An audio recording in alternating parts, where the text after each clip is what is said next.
खरगोन से आपको खबर बता दें, जहां रामनवमी पर निकाले जा रहे जुलूस की शुरुआत में ही पथराव हो गया था और घटना में 3 से 4 लोगों के घायल होने की प्राथमिक सूचना मिली।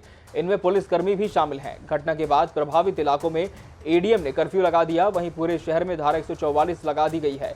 पुलिस की गाड़ियां लगातार पेट्रोलिंग कर रही हैं। लोगों को घरों में रहने के लिए कहा गया है। डीआईजी तिलक सिंह ने कहा कि 70 असामाजिक तत्वों को राउंड अप किया गया है। घटना के बाद से शहर में भगदड़ की स्थिति बन गई थी। मौके पर बड़ी संख्या में पुलिस बल तैनात किया गया है। सुरक्षाकर्मी स्थिति को काबू करने का प्रयास कर रहे हैं।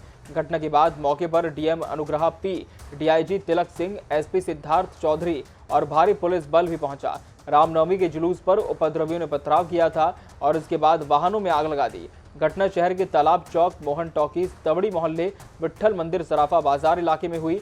यहां हालात तनाव वाले बने हुए हैं। बाकी शहर में फिलहाल स्थिति नियंत्रण में बताई जा रही है। बताया यह भी जा रहा है कि रामनवमी पर निकल रहे जुलूस में बज रहे डीजे को लेकर एक समुदाय विशेष के लोगों ने आपत्ति की थी और फिर पथराव शुरू कर दिया था, जिसके बाद जो लोग जुलूस में शामिल थे उनकी तरफ से भी पथराव हुआ। माहौल काफी बिगड़ गया और रामनवमी जिस तरह से कल पूरे मध्य प्रदेश में मनाई जा रही थी और इसी की एक झलक इस जगह में भी देखने को मिली। जुलूस निकाला जा रहा था भक्तों के द्वारा और तभी पथराव हुआ।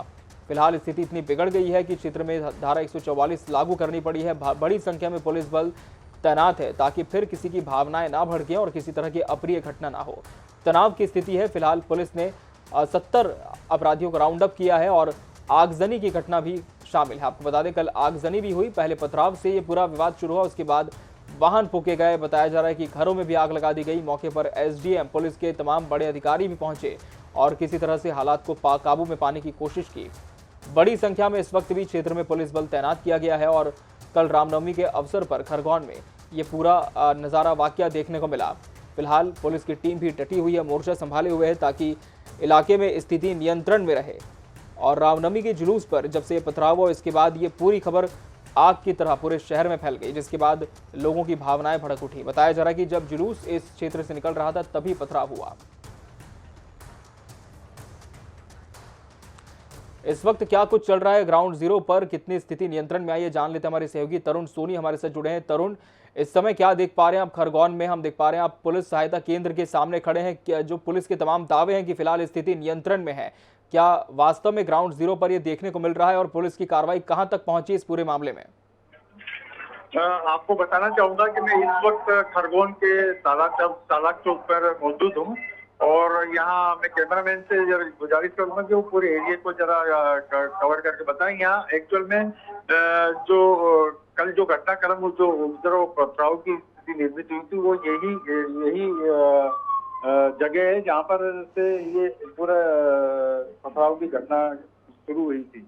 अभी फिलहाल पुलिस प्रशासन मुस्तैद है। रैपिड एक्शन फोर्स और बाहर का फोर्स भी यहाँ पर तैनात कर दिया गया है जहाँ पर तनाव की स्थिति ज्यादा है और स्थिति फिलहाल नियंत्रण में। डीआईजी साहब से हमारी चर्चा हुई थी और उन्होंने बताया था कि रात के बाद से स्थिति नियंत्रण में। हालांकि कई क्षेत्रों में आगजनी की घटनाएं, वाहनों को जलाया गया है और पुलिस ने एक विशेष नंबर भी दिया था कि आप उपद्रवियों को, अगर आपके पास कोई वीडियो फोटोज हैं तो आप हमें उपलब्ध कराएं और उसी के आधार पर पुलिस अपनी सर्चिंग को आगे बढ़ा रही है और अब तक 70 से 80 लोगों को राउंड अप किया गया है और लगातार पुलिस की सर्चिंग और कार्रवाई जारी है। बिल्कुल तरुण, मेरा सवाल भी आपसे ये कि जिन लोगों को राउंड अप किया गया है, क्या पुलिस को अब पुख्ता हो चुका है कि यही लोग थे जो इस पूरे घटनाक्रम के पीछे शामिल थे? क्या किसी भी अपराधी की शिनाख्त हो पाई है कि किसने पत्थरबाजी की, किसने आगजनी की? जी, आपको बताना चाहूंगा फिलहाल पुलिस की सर्चिंग जारी है और पुलिस जिन लोगों को राउंड अप किया उनसे पूछताछ भी कर रही है। अब धीरे से ये स्पष्ट होगा कि कौन लोग इसमें इन्वॉल्व थे और किनके इशारे पे ये सब कुछ मतलब घटना को अंजाम दिया गया है। पुलिस ने अभी इस बात का खुलासा नहीं किया, लेकिन पुलिस बड़ी मुस्तैदी से अपना कार्य कर रही है और लगातार सर्चिंग करके जो उनको वीडियो फुटेज के आधार पर जो चिन्हित हो रहे हैं उन लोगों को राउंड अप कर रही है। जी बिल्कुल तरुण। तरुण, आपसे हम इस पूरे क्षेत्र के बैकग्राउंड के बारे में भी जानना चाहेंगे कि किस तरह का क्षेत्र है ये और क्या इसके पहले भी जब यहाँ पर किसी तरह के धार्मिक आयोजन हुए हैं तब क्या इस तरह की कोई भी छुटपुट घटना सामने आई है? जी, आपको बताना चाहूंगा करीब एक दशक से माहौल शांत है। छुटपुट घटनाएं होती रही, लेकिन इसके पूर्व यहाँ पर खरगोन जो एरिया है वो काफी संवेदनशील एरिया माना जाता है, विशेष करके कम्युनल राइट्स को लेकर। और इस वक्त जहां मैं खड़ा हूँ ये मेन स्थान है तालाब चौक, जहां से ये हमेशा जो भी विवाद हुए हैं वो उसकी शुरुआत यहीं से होती है।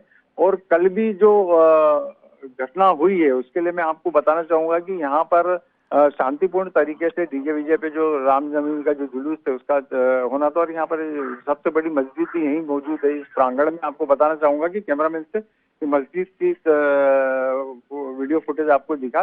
ये जो मस्जिद है यहाँ पर यहीं से जुलूस की शुरुआत हुई थी और कुछ पत्थर चले, उसके बाद पूरी भगदड़ और स्थिति अनियंत्रित हो गई, क्योंकि ऐसी अंदेशा पुलिस प्रशासन को भी नहीं था कि इतना बड़ा उपद्रव हो जाएगा। और पुलिस देखा जाए तो मतलब जो माकूल व्यवस्था नहीं थी, यही कारण रहा कि उपद्रवियों को एक मौका मिला और उन्होंने छोटे से पत्थरबाजी को एक बड़ा विकराल रूप दे दिया और पूरा शहर आग की लपटों में गिर गया। बिल्कुल, और पूरे शहर में धारा 144 भी लागू करनी पड़ी और बिल्कुल लॉकडाउन की तरह तस्वीर सामने आई है। तरुण, जिस तरह से हम आपके माध्यम से तस्वीरें दर्शकों तक पहुंचा रहे हैं, ऐसा लग रहा है कि एक बार फिर से खरगोन में लॉकडाउन लग गया है। फिलहाल देखना होगा कि कब तक ये पूरी जो स्थिति है ये नियंत्रण में आती है, लोगों की भावनाएं शांत होती हैं और पुलिस क्या कुछ आगे कार्रवाई करती है इस दिशा में अपराधियों को पकड़ने के लिए जिन्होंने इस पूरी हिंसा को अंजाम दिया है। आपसे आगे भी इस पर हम जानकारी लेते रहेंगे तरुण। फिलहाल बहुत शुक्रिया आपका हमसे जुड़ने के लिए।